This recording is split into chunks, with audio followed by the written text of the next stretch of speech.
Racikan Berita. Bismillahirrahmanirrahim. Assalamualaikum warahmatullahi wabarakatuh. Kita jumpa lagi rekan-rekan seluruh Indonesia dari Sabang sampai Merauke dan juga teman-teman diaspora di seluruh dunia. Kita akan diskusi tentang Indonesia yang begitu besar, yang begitu kaya. Seperti kita ketahui, ini ada berita viral tentang 4 pulau di Kecamatan Singkil Utara, Kabupaten Aceh Singkil, yang kemudian dipindahkan menjadi bagian daripada Kabupaten Tapanuli Utara di Sumatera Utara. Tapanuli Tengah. Tapanuli Tengah. Tapanuli Tengah. Jadi artinya memang menarik ini kenapa Kemendagri membuat keputusan itu tahun 2022. Ternyata setelah kita ketahui banyak sekali sumber daya alam yang ada di daerah sana, ya, natrium, kemudian juga ada nikel, kemudian juga ada migas, dan ini tentunya sangat luar biasa nilainya, ya. Makanya mungkin jadi perhatian khusus dari Bobi Nasution, menantu daripada Jokowi yang menjadi gubernur Sumatera Utara. Untuk bahas ini kita akan dengarkan bagaimana Aceh yang menjadi rebutan dari dulu menjadi luar biasa, terutama ya sejak Indonesia merdeka sampai sekarang terus menjadi berita besar karena memang jasanya besar untuk negara Republik Indonesia ini. Assalamualaikum Pak Ahmad Yani. Waalaikumsalam warahmatullahi wabarakatuh. Kang Heri, ini harus hati-hati betul, Kang Heri. Aceh ini punya perjalanan panjang, punya sejarah panjang. Baik Aceh sebagai negara merdeka sebelum Indonesia ada, maupun Aceh yang rela untuk bergabung dengan Indonesia, bahkan Aceh juga yang menyumbangkan harta bendanya, emas, ya, untuk membeli pesawat kita yang pertama, jangan lupa tuh. Burak, ya. Dan Aceh juga berkorban cukup banyak. Tapi kekecewaan Aceh itu sejak dari awal mereka sudah mengalami kekecewaan demi kekecewaan. Ke Republik ini. Bahkan jauh sebelum kita merdeka, ya kan, sempat Bung Karno itu ke Aceh, ketemu Daud Breh. Apa pertanyaan Daud Breh terhadap Bung Karno? Daud Breh memanggil Bung Karno itu Adinda. Jadi Adinda, Indonesia merdeka ini, ya kan, untuk apa?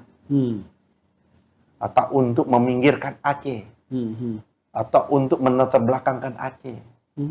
Itu sudah pertanyaan-pertanyaan itu, Bu. Dan bahkan dijawab Bung Karno, tidak, Aceh adalah bagian dari kita. Aceh ini adalah Islam. Indonesia merdeka salah satunya adalah untuk menegakkan nilai-nilai Islam. Itu jawaban Bung Karno pada tahun 40-an sebelum kita merdeka. Kita merdeka, Aceh juga merayakan sukacitanya luar biasa. Dalam bentuk bagaimana orang-orang Aceh melepaskan emas dan mengumpulkan untuk Republik Indonesia itu. Nah, tapi mereka setelah kemerdekaan juga mengalami kekecewaan, Pak Heri. Hampir berontak. Dikirim berbagai delegasi utusan, tidak bisa selesai. Bung Hatta datang, tokoh-tokoh datang, tidak bergeming. Ulama-ulama Aceh. Dulu ada Persatuan Ulama seluruh Aceh, Pusat. Akhirnya datanglah, dikirim orang pusat, yaitu Pak Nasir. Pak Nasir yang menyelesaikan ini. Ditanya ini, bagaimana ini kami dicabut, Pak Heri, yang dulu punya Pangdam sendiri, ditarik menjadi bagian dari Sumatera Utara. Pemerintahan juga ditarik menjadi Sumatera. Seperti itu. Mereka marah, Pak Heri. Kami sebelum mereka udah berdaulat, ya kan? Sudah melahirkan tokoh-tokoh, ya kan? Jadi kita harus pahami kemarahan ini. Kita jangan lupa pertumpahan darah itu udah terlalu banyak di Aceh, Pak Heri. Mulai dari sejak Belanda itu tidak mampu menaklukkan Aceh. Maka ada teori Snokhogron yang mulai masuk seperti itu. Jadi jangan lawan Aceh dengan perperangan, tapi lembahkan dia dari dalam. Ya kan? Buat sekularisasi di Aceh, kirim, tangkap dan adu domba, seperti itu, Pak Heri. Perlawanan itu, darah Aceh itu darah yang luar biasa. Kita lihat bahwa suaminya mati, dia menjadi panglima perempuan. Apa istilahnya? Armada tempur di Libanon apa ada perempuan, pasukan perempuan, Malahayati kan? Malahayati. Nah, ada nama pasukan khusus perempuan itu. Itu para janda-janda semua, Pak Eri. Luar biasa, pasukan elitnya pada waktu itu. Ada istilahnya, lupa saya. Nah, bukan ada istilahnya apa, bale, ulu bale apa namanya itu, lupa nanti. Nah, Pak Nasir datang, Pak Eri. Akhirnya tetap mereka, Pak Nasir, kami mau apabila, ya kan, apabila bahwa ini provinsi, terus Pangdam, kedaulatan, kayak gitulah, tuntutan Aceh. Kata Pak Nasir, nggak bisa. Kita adalah mekanismenya, kan Pak Nasir kan orang yang sangat konstitusional. Tasik. Mekanisme. Nanti saya bawa, tapi saya janji saya akan memperjuangkan. Tidak, kami mau jawabannya sekarang. Anda mampu nggak untuk menjawab ini sekarang? Pak Tuan Nasir. Iya kan? Kata Tuan Nasir, saya tidak bisa memutuskan. Ini akan saya bawa ke pusat, nanti di pusat percayakan dengan saya. Oh, nggak bisa. Ya sudah, berarti kita deadlock. Deadlock ini. Sudah, pagi hari, menjelang perpisahan, Pak Nasir buat sambutan. Apa dalam sambutannya Pak Nasir? Mungkin saya adalah akan terakhir ke Aceh sebagai pejabat dari pusat. Kenapa? Nanti setelah saya balik ke Jakarta, maka saya akan melepaskan jabatan saya. Loh, kenapa? Saya tidak ingin dalam jabatan saya terjadi pertumpahan darah, tempur antara pusat dan Aceh. Karena pusat pasti akan mengirim bala tentara, Aceh tetap akan terjadi clash, pertempuran. Kaget-kagetlah ulama-ulama dan tokoh Aceh. Kalau begitu, Pak Nasir, Tuan Nasir, Anda tidak boleh pulang dulu. Kami musyawarah lagi. Ini nggak bisa. Kami ingin bahwa Anda tetap menjadi orang pusat. Gitu. Akhirnya Pak Nasir menunda kepulangannya itu, Pak Eri. Saya mereka bermusyawarah. Akhirnya sudah mereka sepakat menyerahkan sepenuhnya ke Pak Nasir untuk menyelesaikan persoalan relasi Aceh dengan pusat ini, Pak Eri. Hubungan Aceh dengan pusat ini. Pak Nasir lah membawa melalui mekanisme, aturan yang ada. Setelah itu putus. Apa yang diinginkan oleh Aceh dipenuhi. Tapi melalui tahapan seperti itu. Artinya Pak Nasir menyelesaikan, Pak. Tapi setelah Orde Baru kan juga pendekatannya militeristik. Maka muncullah yang namanya Gerakan Aceh Merdeka itu. Maka mulai terjadi yang namanya daerah operasi militer. Tumpah darah lagi, Pak Eri. Alhamdulillah, Allah takdirkan bencana yang luar biasa. Kan itu adalah bencana. Iya, tsunami. Tsunami. Tapi dengan peristiwa tsunami itu kita bisa berunding. Datang lagi tokoh Islam loh. Wapres pada waktu itu, yaitu Pak Yusuf Kala, melakukan perundingan di Helsinki, terjadilah perdamaian, diberikan yang namanya otonomi khusus seperti itu Aceh. Dari dulu memang dia udah daerah istimewa, tambah lagi, bahkan boleh pakai bendera GAM itu untuk partai lokal dan sebagainya. Redalah seperti itu. Ini ada peristiwa ini, Pak Eri, jangan lupa seperti itu. Ini saya tidak tahu Mendagri ini, ya kan, Pak Tito ini memahami nggak konteks sejarah ini? Jangan-jangan enggak ya? Ya itu loh, jangan hanya lihat cuan, lihat ada sumber rezeki, kok konyong-konyong mau dipindahkan ke ke Sumatera Utara. Yang kebetulan gubernurnya adalah Bobi yang juga adalah mantunya Pak Jokowi. Ya. Kenapa? Kenapa kok di Aceh nggak bisa cawi-cawi, Pak Eri? Karena dia ikat dengan aturan. Khusus ya? Khusus, pembagiannya jelas, ada bagian-bagiannya. Tidak hanya di 4 ini, Pak Eri, Allah berikan keberkahan. Kan ini ada surat, Eri. Apabila satu negeri itu masyarakatnya beriman dan bertakwa, ya, seperti itu, maka akan kubukakan rezeki. Dari bawah, dari atas yang luar biasa. Aceh sekarang dibukakan pintu-pintu rezeki, Pak Eri. Tidak hanya di sini, di Pulau Odaman itu sumber daya migasnya melebihi Arab Saudi dan negara-negara Arab. Di Pulau Odaman. Itu orang sudah ngicer nih. Jadi akan menjadi kaya raya. Nah, sekonyong-konyong di Kecamatan Singkil Utara ya, Kabupaten Singkil ini ada Pulau Mangkir besar, Mangkir kecil, Pulau Lipat, Pulau Panjang.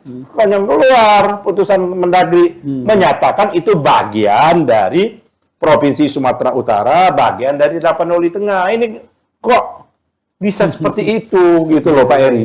Ini akan meledakkan lagi nih. Ternyata enggak betul, sekarang udah rame. Udah ramai, betul. Sudah ramai. Tadi siang saya ditelepon oleh ketua DPD kita.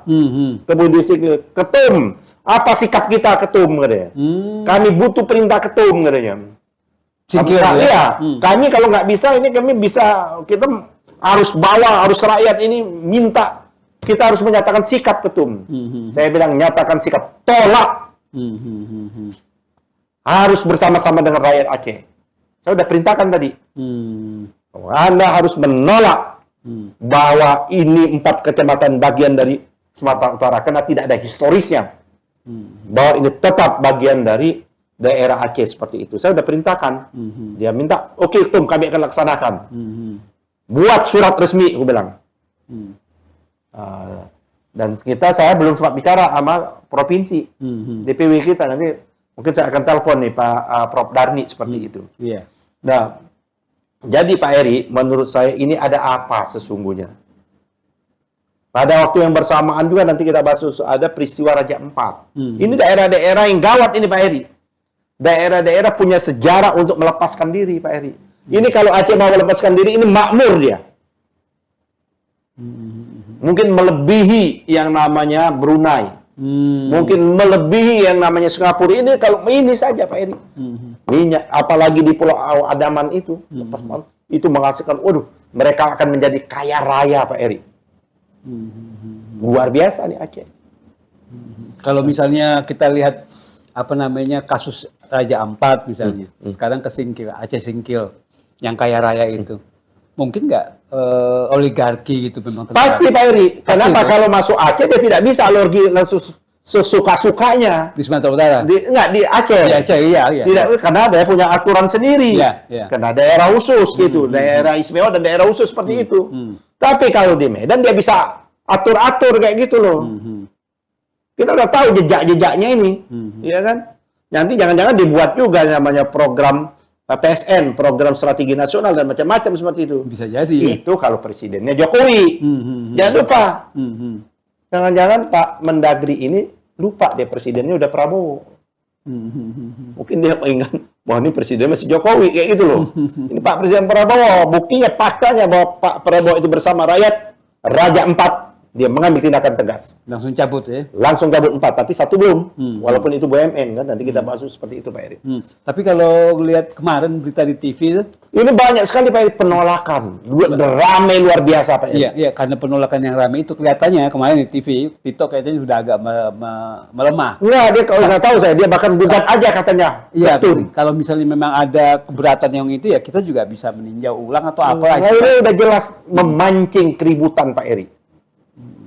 Di tengah-tengah Pak Prabowo lagi bagaimana mengkonsolidasi, kita mengalami kesulitan ekonomi hari ini, kok ditambah PR-PR yang seperti ini. Menurut saya menambah beban.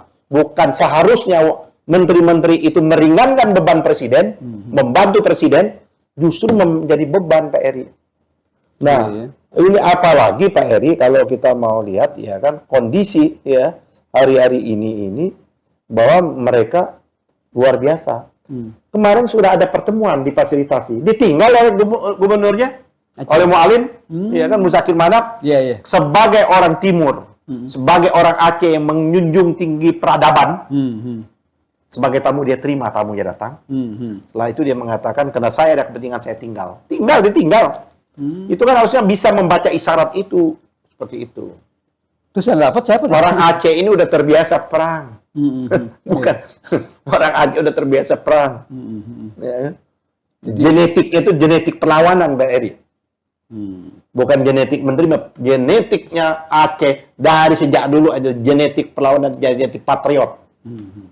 Gitu loh. Jadi menurut saya minta Presiden Prabowo segera menginstruksikan, memerintahkan mungkin 7 kali 24 jam bila perlu kayak model pencabutan yang ada di Raja Ampat itu untuk mencabut lagi keputusan Mendagri itu. Kan ini nggak cukup payungnya dengan Kemendagri nggak cukup. Tapal batas dan lain sebagainya kan dengan undang-undang gitu. Oke. Menarik. Artinya kalau misalnya Mendagri tetap ngotot gitu tidak mencabut gitu ya. Itu kan bisa jadi kemarahan Berarti kalau dia rakyat mencabut, Aceh itu. iya kemarin rakyat Aceh, jangan lupa tuh hubungan. Nih, saksi nih Pak Eri. Iya. Pak Muzakir Manap itu Hmm. dari 2014 pendukung Pak Prabowo. Hmm. Bersahabat. 2019 pendukung Pak Prabowo. Hmm. Kemarin dukung. Jadi dia sangat dekat dengan Pak Prabowo. Iya, iya, iya.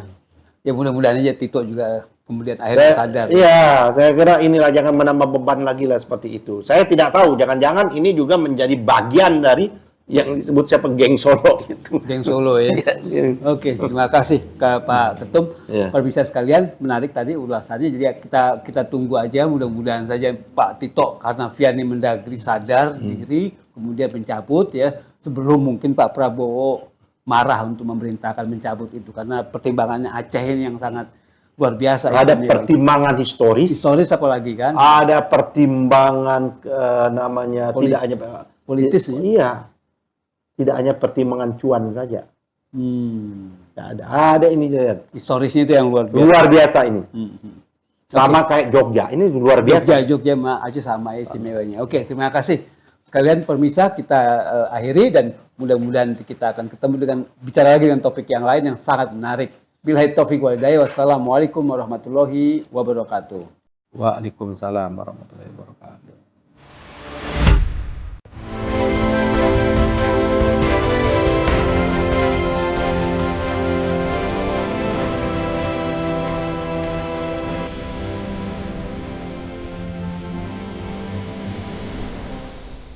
Racikan Berita